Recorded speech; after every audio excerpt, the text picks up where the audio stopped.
शांतिपुर नाम का एक गांव था। गांव में राम नाम का एक आदमी अपने बीवी बच्चों के साथ रहता था। वो बहुत गरीब और दयालु था। गरीबी के कारण उसको अपनी रोबोट्स की पढ़ाई आधी छोड़नी पड़ी। हर रोज की तरह राम काम ढूंढते ढूंढते सेठ जी के पास चला गया।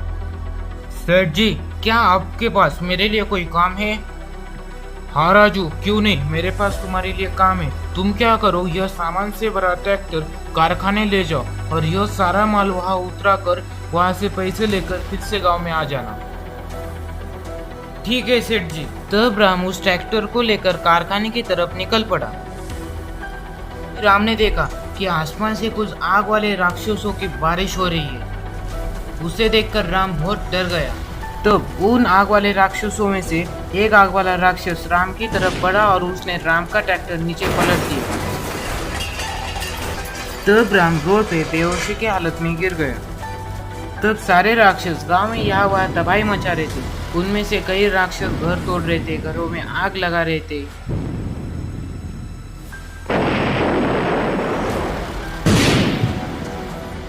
जैसे कि सारे आग वाले राक्षसों ने गांव का एक शमशान घाट बना दिया।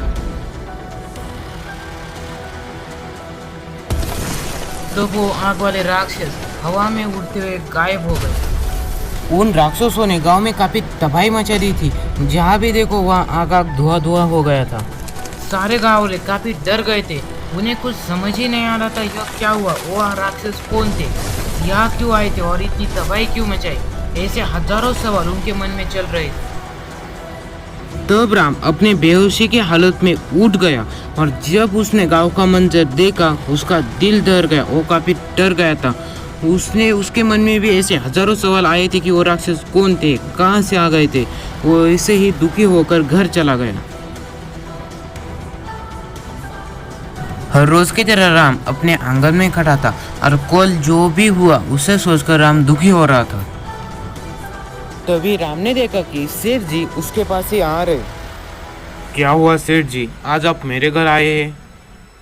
राम, तुम अब भोले बनने की कोशिश मत करो। तुम्हारी वजह से मेरा कल ट्रैक्टर पूरा का पूरा खराब हो गया है। अब वो भंगारी बेचने के लायक भी नहीं है। मुझे अब 10 दिनों में पैसे चाहिए मेरे पूरे ट्रैक्टर के। सेठ जी, कल मेरी कोई गलती नहीं थी। कल आसमान से कुछ राक्षसों की बारिश हो गई और उन्होंने गांव में तबाही मचा दी थी। ओ मुझे कुछ भी नहीं पता राम, तुम कुछ भी करो लेकिन मुझे मेरे पैसे चाहिए, मतलब चाहिए। ऐसा कहो कि सेठ जी वहां से चले गए। तब बेचारा यह सोचने पड़ गया कि अब सेठ जी के मैं इतने सारे पैसे कहाँ से लाऊं। पहले भी क्या कम मुश्किल थी, अब यह भी मुश्किल आ गई। तभी राम ने देखा कि मियाँ भाईजान रोड से भागते हुए जा रहे। तब राम ने मियाँ भाईजान को आवाज लगाई। मियाँ भाईजान, क्या होती मियाँ, हमें क्यों आवाज लगाती? क्या हुआ, आप इतने जोर से क्यों भाग रहे हो? गांव में कुछ हुआ है क्या? भाईजान, आज फिर से उस आग वाले राक्षस ने हमला कर दी थी। मैं अपनी जान बचाकर भागती। ठीक है मियाँ, मैं अब चलती। क्या आज फिर से? अब फिर से वो राक्षस लोगों को मारेंगे, गांव में तबाही मचाएंगे, घर तोड़ेंगे। फिर से वही तबाही का मंजर। तब राम सोचने लगा अब उसे गांव के लिए कुछ ना कुछ तो करना ही पड़ेगा। उसने जो रोबोट्स की पढ़ाई वो गांव के काम नहीं आए तो किसके काम आएगी। तब राम ने सोचा मैं एक ऐसा पावरफुल रोबोट बनाऊंगा जो रोबोट उस आग वाले राक्षसों को चुटकियों में मार दे।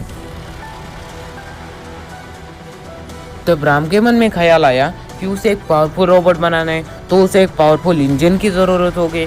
तो ट्रेन का इंजन उसे सही लगा क्योंकि ट्रेन का इंजन बहुत मजबूत और पावरफुल होता है। तब राम ने अपने दोस्त से एक ट्रेन किराए पे ले ली। तब राम सुपर ट्रेन रोबोट बनाने के लिए उस ट्रेन पर काम करने लगा। तब राम की कड़ी मेहनत और लगन से उसने एक सुपर ट्रेन रोबोट बना ही लिया और उसे लेकर गांव में चला गया। अगले दिन फिर से वो आग वाले राक्षस गांव में आ गए, लेकिन इस बार गांव की रक्षा करने के लिए राम ने बनाया हुआ सुपर ट्रेन रोबोट था। क्यों गाँव वालों, हमें मारने के लिए कैसा बिद्दी सा रोबोट बनाया है? कि वो आग वाले राक्षस तुम्हें अपनी शक्तियों पर बहुत घमंड है ना, हर वक्त यह बात याद रखना, कभी भी सच्चाई की जीत होगी और बुराई को हार का मुंह देखना ही पड़ता है। देखते हैं किसकी जीत होती है। हरा ही दिया। तब से गांव वाले लोग फिर से शांति से और सुखी से रहने लगे।